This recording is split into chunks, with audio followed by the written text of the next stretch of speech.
Bonjour, bienvenue sur la chaîne Le Fruit de la Vie. Eh bien, cette vidéo est pour répondre à un certain nombre de vos interrogations concernant mon regard sur les témoins de Jéhovah, ayant été moi-même témoin de Jéhovah. Donc, je vous laisse regarder la vidéo et après vous pourrez laisser des commentaires pour dire ce que vous en pensez et surtout débattre entre vous. Parce que le but aussi, c'est pas de me laisser des commentaires qu'à moi. C'est aussi le but de débattre entre vous. C'est qu'à voir si vous pensez ce qui est bien ou pas bien, si vous êtes d'accord avec cela ou pas. Hein, c'est très bien, mais je ne vais pas faire que du monologue. Il est important qu'on puisse discuter ensemble. Voilà, allez, on va commencer.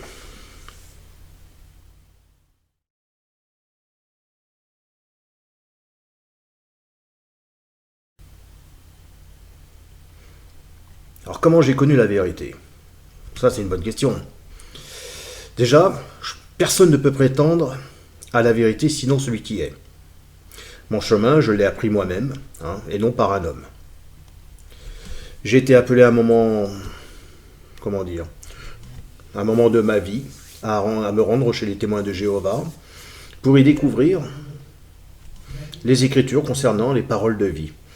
Ces paroles de vie ne sont autres que des Écritures saintes. Et bien que ce soit aussi des Écritures mortes, ont été nécessaires pour me réaliser. Bien qu'elles soient mortes, ces Écritures représentent le vivant de celui qui est venu dans ce monde pour nous laisser un héritage considérable, puisque Jésus est mort sur le bois, ce qui condamne le péché dans la chair.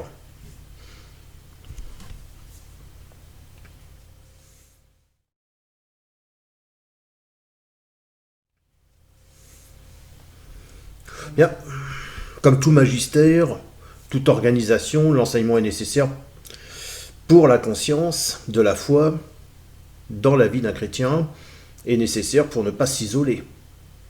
Nous avons hérité des Écritures et non d'une personne. Celui qui prétend avoir la vérité se montre méprisant envers celui qui est. La vérité, c'est-à-dire le Christ.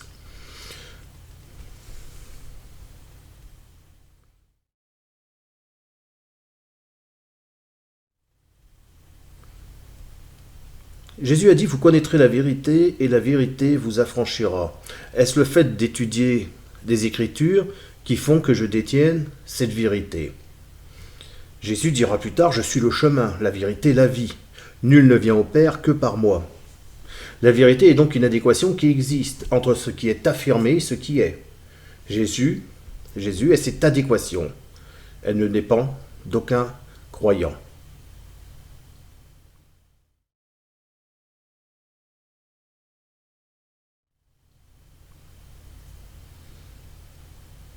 Alors beaucoup sont la proie de sectes, si on peut appeler ça comme ça, et de dirigeants prétentieux et pédants qui cherchent à dominer sur les consciences en utilisant des techniques de manipulation psychologique et biblique, qui n'ont rien à voir avec les projections psychologiques bien sûr de Jésus, mais avec lesquelles ils culpabilisent les gens sincères afin de détruire leur résistance pour qu'ils se prostituent et qu'ils prostituent leur foi et deviennent dépendants de leur présomption.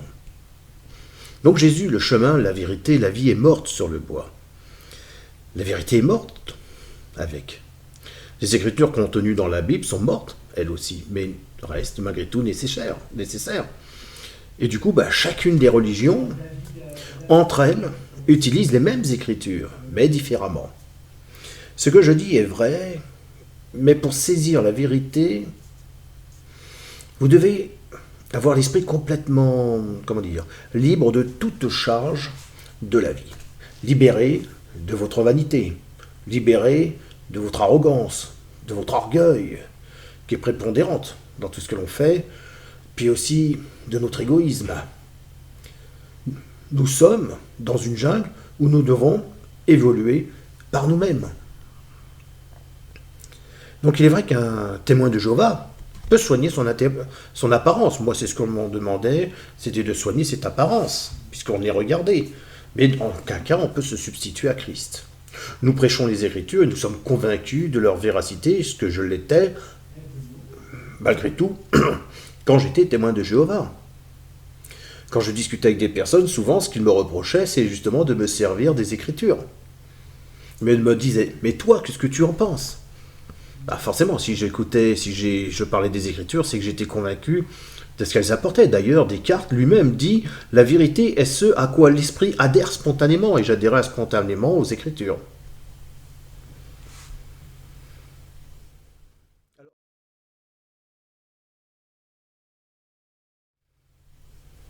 Alors, du fait que tout ce que je sais ne vient pas toujours de moi, mais de l'ombre d'une pensée nano, je m'accorderai avec la pensée de Jean le Duc.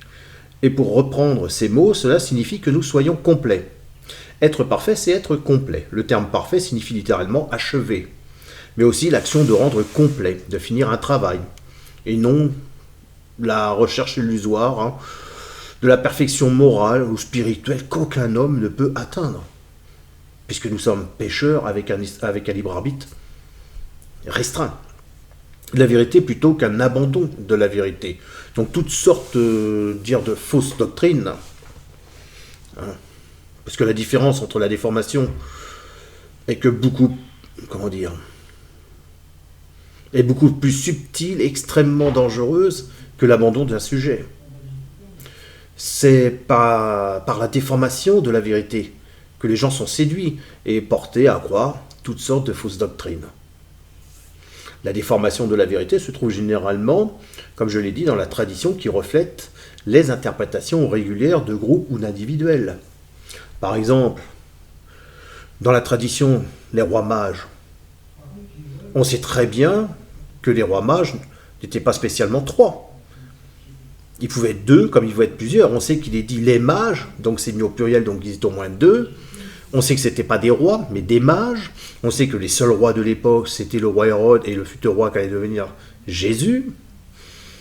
Et on en a fait une tradition des rois mages.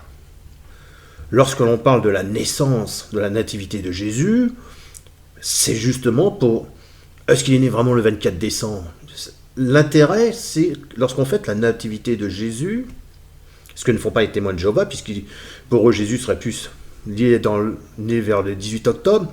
En fait, ce que j'ai appris avec eux, c'est que à l'époque, quand Jésus est né,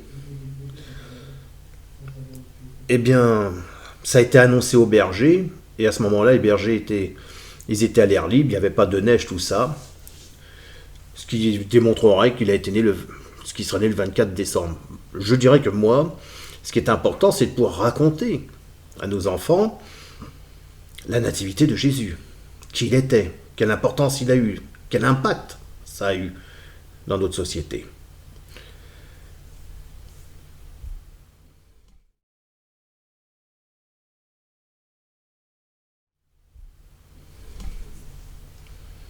Alors pour moi, la religion qui se rapproche le plus, c'est, étant français de souche, ayant une histoire, une origine, puis des racines catholiques, mon histoire est celle de tous les Français, non pas de nationalité, mais d'identité à la création de la France sous Clovis. Donc ma carte nationale d'identité républicaine fait de moi un républicain français et non un français catholique. Je reste convaincu que les plaies qui tombent sur nous aujourd'hui sont dues au fait que des hommes veulent avancer la date du retour de Christ, c'est-à-dire les protestants, et que du coup nous subissons les conséquences de nos propres erreurs et de notre propre cupidité. Voilà. Je pense que tout ce qui est en train de se faire aujourd'hui avec Israël qui s'est vu rétablir son sol, alors que les Juifs n'étaient pas amenés à retourner en Israël dans les médias, puisqu'ils étaient en attente du Messia, je pense que tout ce qui est protestant est lié à tous ces chamboulements actuels, et qui sont responsables de ce qui se passe actuellement.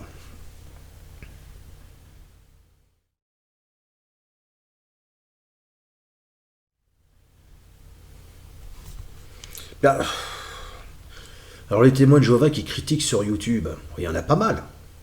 Bon, en tout cas, je dirais qu'une bonne critique peut être constructive.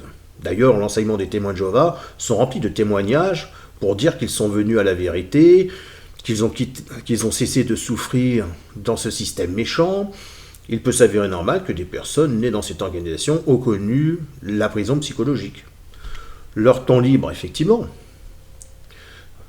Si on peut parler de liberté partagée entre les offices et faire du porte-à-porte. Les témoins de Jéhovah sont connus pour leur prédication de porte-à-porte, leur refus des transfusions sanguines, leur refus de participer aux anniversaires de naissance, ainsi qu'aux fêtes religieuses ou patriotiques. Des personnes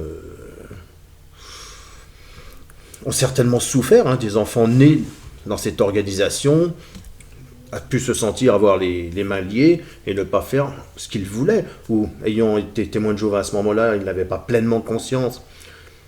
Bah, il le savait, que s'il quittait, il perdrait tout, mais il n'a certainement pas pensé que ses parents iraient par le mettre, comment dire, non pas par écrit, mais qu'elle le mettre en pratique.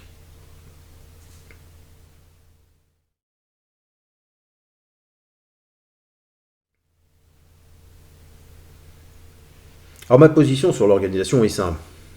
J'aurais été comme l'ensemble des témoins de Jéhovah, je suppose, si je n'avais pas croisé la route de Bruno Lallemand, si je n'avais pas étudié ses ouvrages, si je n'avais pas suivi ses cours, ses 3 cycles, si je n'avais pas pratiqué la méditation, effectivement, j'aurais pu rentrer dans la désolation.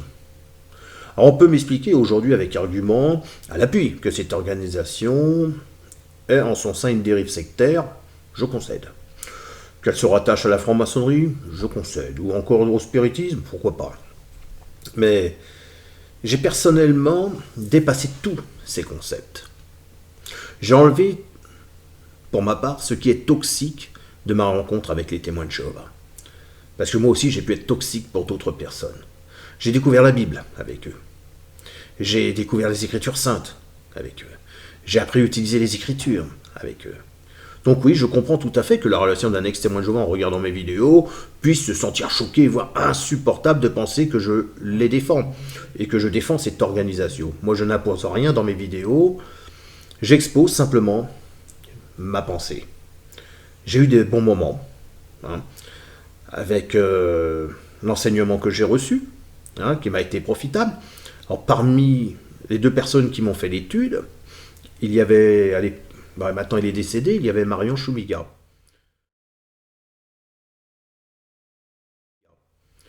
Aujourd'hui, je continue d'apprendre, hein, et c'est ce qui importe. Après, si des personnes veulent s'attaquer à cette organisation, c'est leur choix. Je n'ai pas à leur dire ce qu'ils doivent faire ou pas faire. Est-ce que moi je m'attaque à cette organisation? Je préfère émettre des critiques, des désaccords, puisque je ne peux le faire en tant que témoin de Jéhovah, je le fais en tant qu'ex-témoin de Jéhovah. Je ne peux pas évidemment être sûr, quand je les attaque, d'avoir la vérité, les vrais arguments.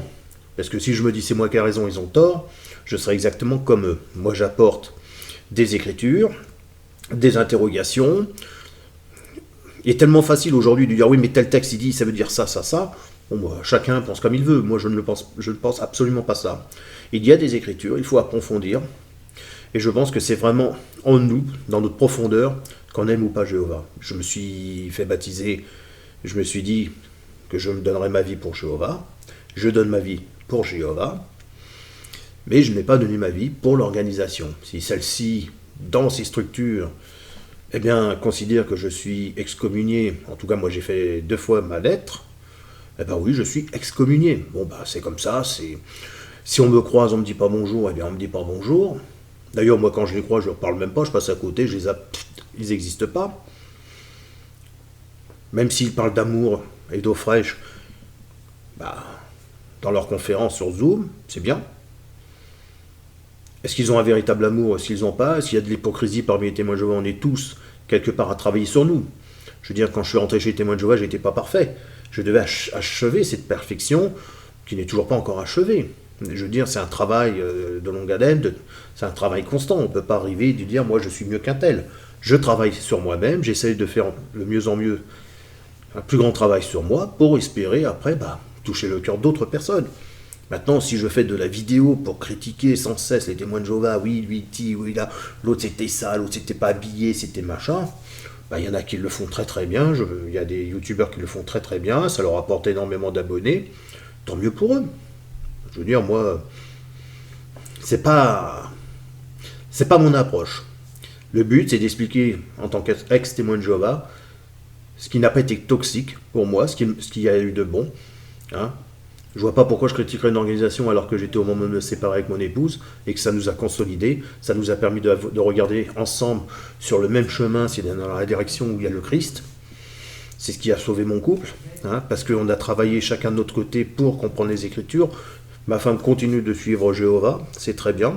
Je ne vois pas pourquoi je lui interdirais, pourquoi elle ne le devrait pas.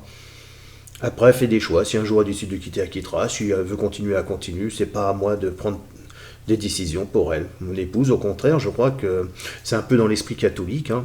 Quand il y a un mariage, bah, c'est que les catholiques se sont basés pour que les femmes, ça soit pas le père et la mère qui choisissent le marié, que ça soit les femmes pleinement, elles, qui doivent le faire. Et bien c'est exactement ça. Ma femme fera ses propres choix.